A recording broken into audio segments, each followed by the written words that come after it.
장애인 문화복지신문 제340호 제8면 기사입니다. 부천시 노인 맞춤 돌봄 서비스 집중 홍보에 나서 부천시는 일상생활 영위가 어려운 취약노인의 예방적 돌봄을 강화하고자 오는 6월 20일부터 7월 19일까지 노인 맞춤 돌봄 서비스 집중 홍보 기간으로 정해 대상자 발굴을 위한 홍보에 나섰다.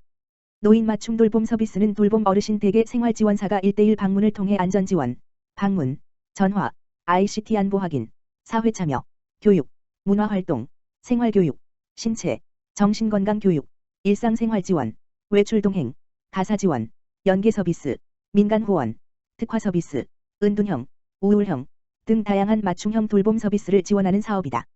지원 대상은 만 65세 이상 기초생활수급자, 차상위계층 또는 기초연금수급자 중 일생생활 영위가 어려워 돌봄이 필요한 노인으로 노인장기요양보험 등급자, 가사간병 방문지원사업 이용자, 장애인 활동지원사업 이용자 등 유사중복사업 수혜자는 제외된다. 신청기간은 연중 가능하며 신청 방법은 신청자의 주민등록상 주소지 행정복지센터, 주민지원센터 포함, 복지과의 신분증을 지참하여 방문 신청하면 되고 부득이한 사유로 직접 방문이 어려운 경우 전화 또는 우편 등의 방법으로도 가능하다. 현재 노인 맞춤 돌봄 서비스는 원미노인복지관, 심곡동, 부천동, 상동 종합사회복지관, 중동, 신중동, 상동, 소사노인복지관, 대산동, 소사본동, 범안동, 오정노인복지관, 성곡동, 오정동, 총 4개 수행기관에서 제공하고 있으며 특화 서비스는 원미노인복지관과 오정노인복지관에서 제공 중에 있다. 부천시 김용성 노인복지과장은 돌봄이 필요한 어르신들이 소외되지 않도록 서비스 대상자를 적극 발굴할 것이라며 특히 하절기 폭염에 취약한 독거 어르신들이 노인 맞춤 돌봄 서비스를 통해 건강한 여름을 보낼 수 있도록 촘촘한 돌봄망 구축에 최선을 다하겠다고 전했다. 부천시 자동심장 충격기 관리 점검 강화. 부천시는 오는 22일부터 자동심장 충격기가 설치된 의무기관 및 자율기관 400여 곳을 대상으로 자동심장 충격기 등 응급장비 관리 점검을 강화한다고 밝혔다. 이는 다중이용시설 등 법정 의무기관과 자율기관에 설치되어 있는 자동심장 충격기 등 응급장비를 누락 없이 매월 1회 이상 점검하도록 하는 응급의료에 관한 법 일부 개정 법률안이 이달 22일부터 시행되기 때문이다. 이번 법률안 개정은 관리 책임자가 설치된 자동심장 충격기의 패드, 배터리, 기기 사용기한 등을 월 1회 이상 정기 점검하고 점검 결과를 관할 보건소에 통보하도록 하여 체계적인 관리를 통해 안전관리를 강화하는 데 의의가 있다. 또한 현재까지 보건소에 설치 신고를 하지 않은 자율설치 기관은 빠른 시일 내에 관할 보건소에 설치 신고하고 응급장비 관리 책임자를 지정하여 관리하여야 한다. 설치 신고 관련 자세한 사항 및 설치 장소와 사용법 등은 부천시 보건소 홈페이지에서 확인 가능하다. 부천시 보건소 김인재 건강정책과장은 긴급 상황에서 골든타임을 놓치지 않고 신속하게 응급처치를 받을 수 있도록 자동심장 충격기 등 응급장비 관리 점검을 보다 철저히 하겠다고 강한 의지를 밝혔다. 이와 관련한 자세한 문의는 건강정책과 응급의료팀 625-4137으로 하면 된다. 부천시 제6회 노인학대 예방이 날 기념 행사 개최. 부천시는 제6회 노인학대 예방이 날을 기념하여 노인학대에 대한 인식을 개선하고 노인 인권 존중 분위기를 조성하고자 6월 10일부터 17일까지 노인학대 예방 주간으로 지정하여 사진 공모전, 체험부스 운영, 지하철 역사 캠페인 등 다양한 행사를 추진했다. 노인학대 예방이 날은 매년 6월 15일로 노인학대 예방에 대한 국민적 관심을 높이기 위하여 국제연합, 에서 지정하고 노인복지법으로 규정한 법정 기념일이다. 이번 공모전은 노인학대 예방 및 노인 인권을 주제로 지난 5월 10일부터 27일까지 접수한 작품 중 전문가의 공정한 심사를 거쳐 최종 9작품이 우수작품으로 선정됐고 지난 15일 시상식을 진행했다. 시상식에서는 대상 1명, 최우수상 1명, 우수상 2명, 장려상 5명, 9명의 수상자에게 상장을 수여했다. 수상작은 6월 17일까지 부천시청 로비에 전시되며 향후 노인학대 예방을 위한 홍보자료로도 활용될 예정이다. 공모전과 함께 경기서부 노인보호전문기관에서는 6월 11일 안중근공원에서 캠페인 체험부스를 운영하여 노인인식 개선을 주제로 퀴즈풀이, 손수건 만들기 체험, 노인학대 이동상담을 실시하여 많은 시민의 관심을 얻었다. 이외에도 15일 부천시청역, 부천역에서 경기서부 노인보호전문기관, 관내경찰서, 영무원과의 협력을 통해 시민들을 대상으로 지하철 역사 캠페인을 실시했다. 캠페인에서 노인학대 예방이 날을 알리고 홍보 마스크도 같이 배부하여 노인학대 신고 방법에 대한 홍보도 진행했다.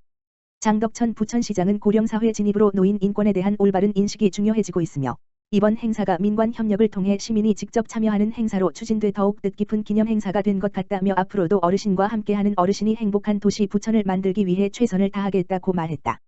한편 경기서부 노인보호전문기관에서는 노인학대 상담, 교육 및 홍보 등을 담당하고 있으며 노인학대 신고 및 상담은 대표전화, 다만 전화기 1577-1389를 통해 스문의 시간 문의할 수 있다. 키오스크 사용법도 수원시가 알려드립니다. 수원시는 디지털 소외계층 누구나 일상생활에서 디지털의 편리함을 누릴 수 있도록 디지털 체험존과 배움터, 찾아가는 교육 등 다양한 접점을 활용하고 있다. 디지털 체험존에서 키오스크 주문 연습. 지난 3일 수원시 장안구에 위치한 SK 청솔로 인종합복지관 3층 복도에 디지털 체험존이 마련됐다. 체험존에는 터치스크린 방식의 무인 단말기, 키오스크와 태블릿 PC, AI 스피커, 온라인 스튜디오 등 최신 스마트 기기들이 설치됐다. 노인들이 주로 이용하는 공간에서 가장 눈에 띄는 기기는 키오스크다. 일반적으로 마주치는 키오스크와 비슷한 외양이지만 한 대의 기기 안에 다양한 프로그램이 탑재돼 있어 여러 가지 상황을 연출할 수 있는 것이 특징이다. 체험하기와 둘러보기 등의 메뉴가 마련돼 김밥집, 패스트푸드, 커피 전문점 등 음식점에서 주문하는 것을 연습해 볼 수 있다. 뿐만 아니라 영화표 예매, 주민등록등본과 같은 민원 서비스, ATM 입출금 시연 등 다양한 상황별 설정도 가능하다. 수원시는 디지털 체험존뿐만 아니라 에듀버스라는 이동식 체험도 운영해 디지털 체험 기회를 확대하고 있다. 도서관 앞에서 전자도서관 이용 방법을 알려주기도 하고, 지역에서 펼쳐지는 대규모 행사장 등을 찾아가 시민들이 생활 속에서 디지털의 편리함을 누릴 수 있는 방법을 알려준다. 가까운 디지털 배움터에서 꿈을 펼쳐보세요. 디지털 기기뿐 아니라 프로그램 등 디지털 활용법을 무료로 가르쳐주는 디지털 배움터도 운영된다. 디지털 배움터는 디지털 기기에 취약한 노인뿐만 아니라 장년층이 새로운 삶을 열어가는 기회를 제공한다. 스마트폰 사용법을 차근차근 알려주는 것부터 기본적인 컴퓨터 프로그램 활용법을 배울 수도 있다. 디지털 배움터에는 강사 외에 서포터즈 1명을 추가로 배치해 강의를 쉽게 따라가지 못하는 수강생들에게 적절한 도움을 제공한다.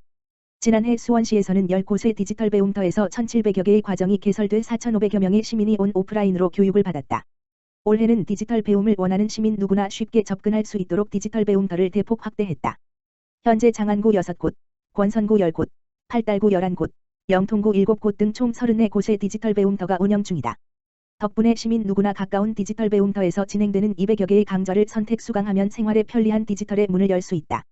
스마트폰을 조작하는 방법, 인터넷에서 정보를 검색하는 방법, SNS를 개설해 활용하는 방법 등 실제 생활에 유익한 기초적인 강좌들이 디지털 취약계층에 도움이 된다. 뿐만 아니라 동영상 편집하기, 파워포인트, 코딩, 메타버스 체험 등 디지털의 무한한 세계를 탐험할 수도 있다. 특히 수원시는 디지털 배움터를 통해 시각장애인을 위한 정보화 교육도 본격적으로 진행하고 있다. 지난 2019년 7월 시행된 수원시 시각장애인 정보접근권 지원 조례에 따라 정보 접근이 상대적으로 취약한 시각장애인들의 참여를 높일 수 있는 양질의 프로그램을 제공한다. 컴퓨터 기초, 인터넷과 스마트폰 활용 등 시각장애인들의 디지털 정보 격차 해소를 위해 한 걸음 더 나아간 것이다. 가까운 디지털 배움터는 디지털 배움터 홈페이지 https://www.k-dcc.or.kr 중 배움터 찾기 메뉴에서 확인할 수 있고, 필요한 강좌 신청 역시 홈페이지를 통해 가능하다. 수원시 과학기술정보통신부 주관 2022 정보문화유공 대통령 기관 표창 받는다. 수원시가 과학기술정보통신부 주관 제35회 정보문화의 달 정보문화유공 포상에서 대통령 기관 표창을 받는다. 시상식은 6월 28일 제35회 정보문화의 달 기념식 중 열린다. 정보문화유공 포상은 디지털 정보격차 해소, 디지털 역기능 대응 등에 이바지한 유공자, 단체에 수여한다. 수원시는 어르신을 대상으로 한 AI, 인공지능, 스마트 돌봄 서비스 서류 제출 필요 없는 비대면 자격 확인 서비스 베리어 프리, 장애물 없는 키오스크 설치 등으로 디지털 약자가 수월하게 정보에 접근할 수 있는 환경을 만드는 등 정보격차 해소에 적극적으로 나선 점을 높이 평가받았다. 수원시는 지난해 8월부터 연무동에 거주하는 홀몸 어르신 등 어르신 250가구를 대상으로 AI를 활용한 스마트 돌봄 서비스인 어르신 AI 음성인식 서비스를 제공하고 있다. 홀몸 어르신을 비롯한 어르신 가구의 말벗 서비스를 제공하고 응급 상황을 알릴 수 있는 AI 로봇을 설치해 어르신을 돌보는 것이다. 또 시민이 공공기관의 공공서비스, 지원 사업을 신청할 때 구비 서류를 직접 제출하지 않고 비대면으로 데이터를 전송할 수 있는 비대면 자격 확인 민원 서비스를 운영하고 있다. 보건소 임시선별검사소에는 어르신과 장애인도 손쉽게 이용할 수 있는 비접촉식 베리어 프리 키오스크를 도입했다. 2019년 수원시 시각장애인 정보접근권 지원 조례를 제정한 후 이듬해 시각장애인 정보화 교육 계획을 수립해 추진하고 있고, SK텔레콤과 업무 협약을 체결해 언제 어디서나 주차장 현황을 확인할 수 있는 통합주차정보 시스템을 구축했다. 디지털 역기능에 대응하기 위해 개인정보 보호에도 적극적으로 나서고 있다. 수원시 모든 부서 공직자에게 개인정보 유출에 주의해달라고 지속해서 독려하며 정보보안 개인정보보호 교육을 했다. 또 개인정보 오남용 피해를 예방할 수 있는 일상생활 수칙이 담긴 홍보물을 제작해 시민들에게 배부했다. 수원시 관계자는 디지털 취약계층이 디지털 기기를 효과적으로 활용하고 디지털 환경에 잘 적응하며 생활할 수 있도록 디지털 정보격차 해소 정책을 지속해서 추진하겠다며 디지털 포용 사회 구현을 위해 최선을 다할 것이라고 말했다.